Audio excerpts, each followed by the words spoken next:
Pwede ito sa LPG at pwede rin sa gasolina. So start natin yung generator natin ito sa pamamagitan ng recoil start, push start, remote start, and automatic. Grabe, no? Push start.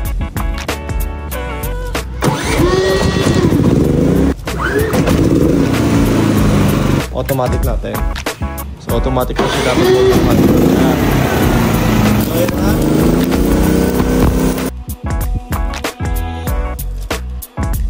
Yung ating generator at yung ating ATS. Kakahalaga ng 85,000 pesos. Pero silipin niyo kung ano yung meron sa specification nito. At talagang mamamangha kayo. Mamaya sisilipin din natin yung performance nito para malaman ninyo kung reasonable ba yung presyo nito sa kanyang specification and performance. Isa-isahin na natin kung ano yung meron sa generator na to. So unahin natin muna yung ating ATS. Halos kasing laki na rin siya ng ating generator. Napaka-massive ng kanyang casing, no? Tapos silipin natin yung kanyang loob. Pang 100 amperes. Ito ay kadalasang nakalagay mga ka-Best Buy sa mga diesel generator. Ito ay mechanical type. Hindi po kasi po pwede yung mga contactor type kapag ganito kalalaki yung amperahin na papasok. Mas maganda kasi yung resistance ng mga mechanical compared with contactor type. So kapag mga 60 amperes, usually contactor siyan. Pero kapag gantong mga 100 amperes na, kadalasan talaga is mechanical type tulad nga nito. Ito nga pala yung susi niya mga Best Buy. Dito yan. So pwede nating i-manual, pwede rin nating automatic ito. Mas mabagal lang yung switching dito compared with contactors. Presyohan nga pala ng mga ATS na 100 amperes sa market ay naglalaro ng 25 to 35,000. Set ng ating Philking 7500i kasama na ito sa 85,000. Kaya naman halos papalo na lang ng almost 60 yung ating generator. So lipat naman tayo sa ating pambato, yung ating Philking 7500i. Inverter silent generator, fully automatic. So tanggalin muna natin yung mga naka-attach sa kanya para makakita niyo ng husto yung kanyang mga features. Itong unit natin na to is gasoline inverter silent type generator. Ang tangke, 13 liters na capacity, kaya tatakbo yan ng 12 to 15 hours. Depende po kung gaano ninyo tinitipid yung loads ninyo. Let's say pag 50% po, kaya tumakbo nito ng 12 to 15 hours. Pero kapag nasa 100% na, which is 6,000 watts, 5 hours lang yung ating recommended runtime. Silipin natin yung mga features na meron siya sa kanyang panel. Ito yung kanyang ignition, start and stop. Meron siyang 5-in-1 digital display, overload, output, and low oil. Kapag mababa yung langis, mamamatay yung ating generator. Output indicator para malaman natin na may lumalabas ng kuryente sa ating mga outlets. And yung overload kapag more than sa kanyang rated capacity yung inilalabas ng ating generator at kinukuha ng loads or ng appliances ng ating kabahayan. Ito ay may volt, hertz, amperes, watts, and running hours. Kaya naman, hindi mo na kailangan pang gumamit ng mga tools para makita mo lang yung current na situation or figures na kailangan mong makita sa isang generator. Napakahalaga niyan mga ka-Best Buy. Yung aking 4,200 volt, hertz, and time lang yon. Ito may amperahe na may wattage consumption pa. Idagdag mo pa yung kanyang fuel level para makita mo kung gaano na ba kadami yung gasolina. So ang laman nga ng tangke nito is 13.5 liters. By percentage na power consumption natin, lumalabas dito mga ka-Best Buy yung actual na consumption niya at nakikita din kaagad natin dito sa kanyang power indicator kung ilang percent na yung nakukonsumo. Kung sabihin natin na 3,500 to 3,000 ang kanyang nakukonsumong power. So it will be lying here sa 50 to 60% ng power ng ating generator. May USB siya.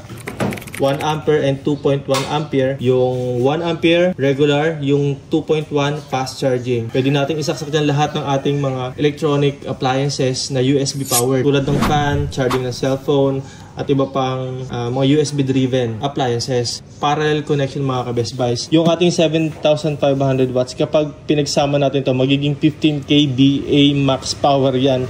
So gaano kalaki yung 15 kVA mga ka-Best Buy, lalo na kung diesel yon. 4 cylinder na diesel yon. Kaya naman aabutin ng mga 400 to 500 kilos yung mga ganon kalaking generator. Samantalang kapag inverter na 7,500, dalawa lang nito mga ka-Best Buy, kaya na mag-produce ng 15 kVA. Grabe, no? 7 pins na ATS port para sa ating ATS. O nga pala mga ka-Best Buy, ang mga ATS po na binibenta ng Best Buys Mindoro ay specially designed para sa bawat specifications ng generator.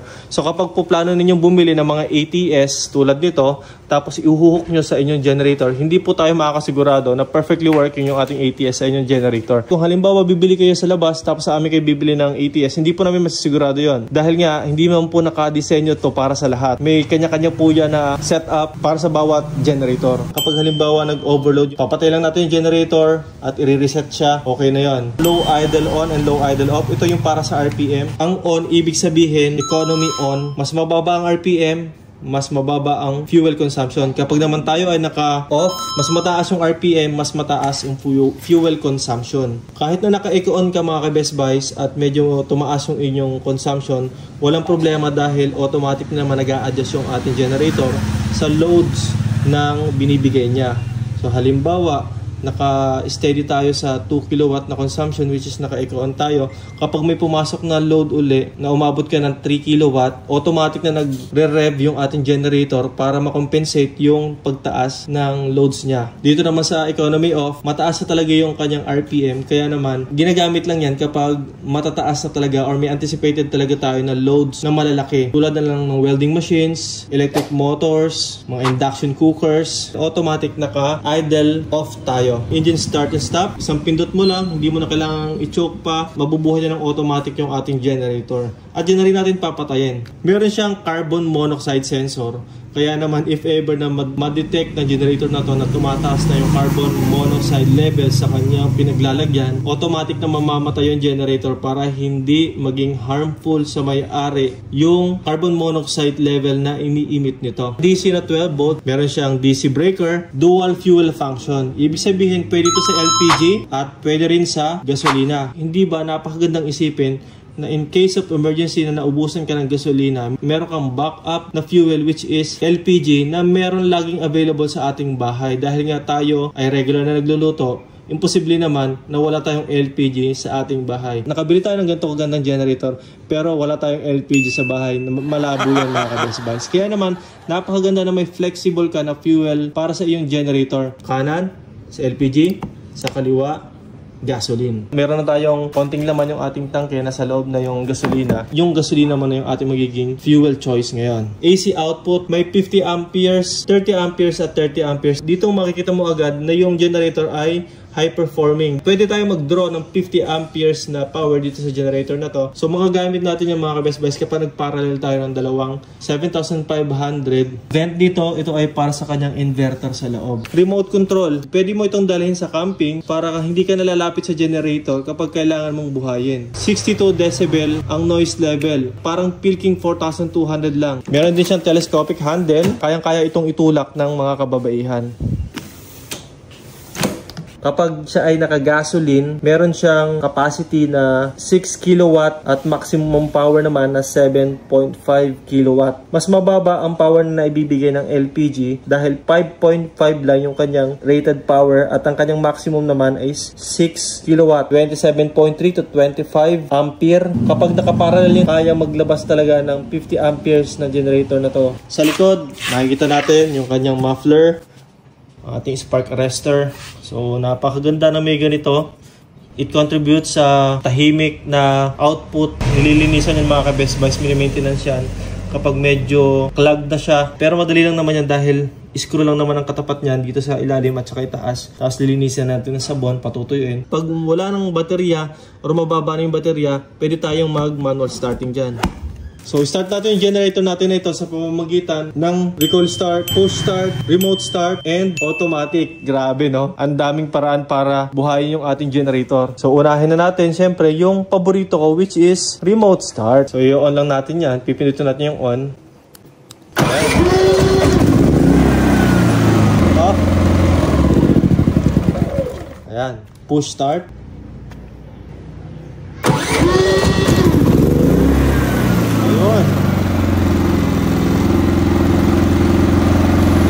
Okay na. Dito na tayo magpapatay. Okay. Ang susunod natin is yung recoil start. So, ang gagawin natin dyan, kapag walang battery ito mga ka-Best Buys, ima-manual choke lang natin ito sa loob. Tapos, saka natin hihilahin yung recoil start. Ayan. Napakadali lang naman hilahin ito mga ka-Best Buys. At syempre, ang kauliulihan natin is yung automatic. So, i-set up na natin yung ating generator. Generator output.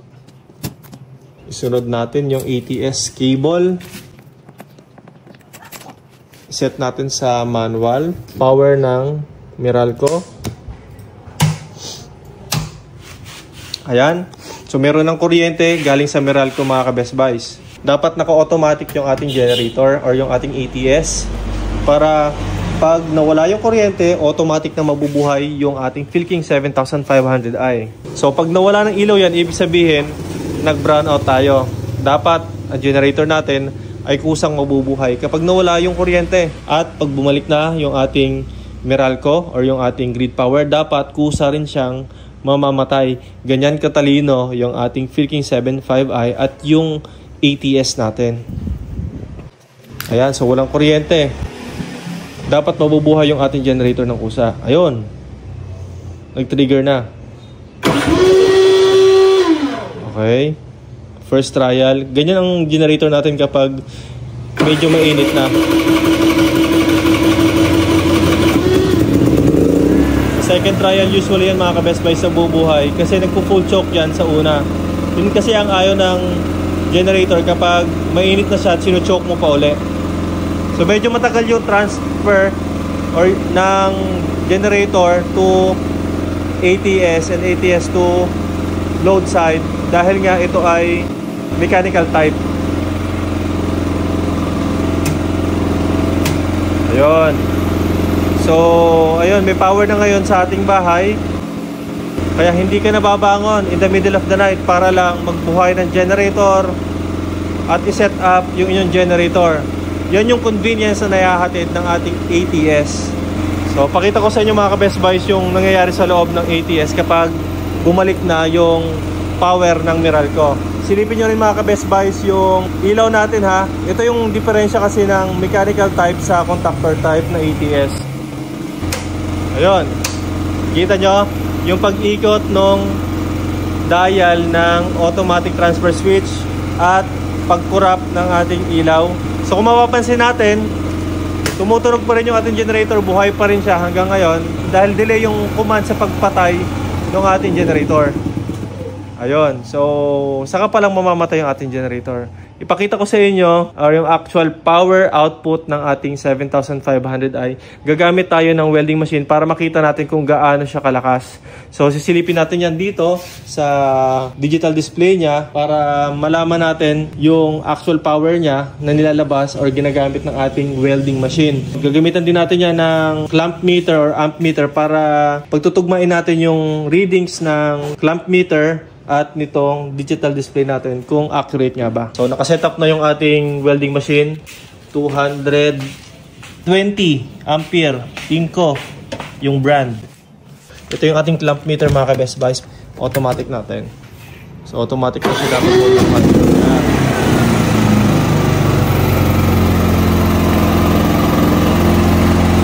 So hintay lang muna natin na mag-supply siya. Lalabas dapat or iilaw dito para makita natin na ano na siya, working na, may output na. Medyo matagal talaga kapag mechanical. Ayan, kakaroon na yan. Ayun. So loose contact to. Ayun. Ayan, so naka-prepare na. Dapat naka low idle off kasi tikmaan yung ating sasagupain. Makikita rin yung amperahe niya 00 din dyan. Buhayin natin yung ating welding machine. Huwag na tayo magpatumpik-tumpik pa. 220 ampere agad yung gamitin natin. So ngayon meron siya pinakuha ng 25 ampere. Ito yung kanyang hertz 60. 00 naman yung ampere dito. Okay, so isang buong rod ang gagamitin natin para sa ampere dito. Okay. So ayan nga. Sanggan 220, 26.3 rin natin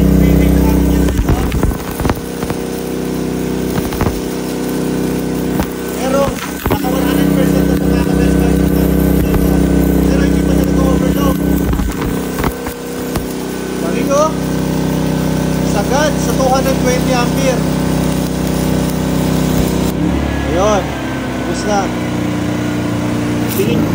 Tingnan nyo naman mga ka-Best Buys. Napakaganda ng pagkaka-welding sa kanya. Yung ating generator, hindi mo talaga mararamdaman na nahihirapan siya. Parang kayang-kaya niya talaga yung kanyang capacity.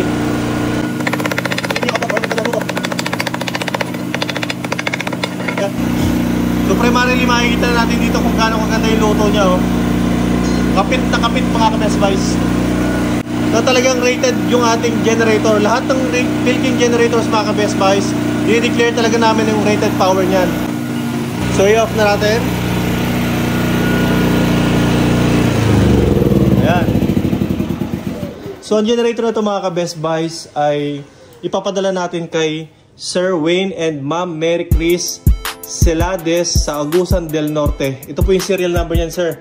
So pagdating po ninyo, pwede nyo i-check yung serial number niyan para ma-confirm nyo na yung ating tinesting ngayon na perfectly working generator is yun din yung marireceive ninyo. Maraming salamat sa inyo mga ka-Best Buys. Para sa inyo mga orders, comments, suggestions, si Marky mag-text ito tumawag sa aming cellphone number na mag-flash nyo sa screen. Bisitahin namin Facebook, YouTube, and TikTok for more videos. Maraming salamat Sir Wayne and Ma'am Mary Chris Celades ng Agusan del Norte. Mag-ingat po tayo mga ka-Best Buys. God bless po.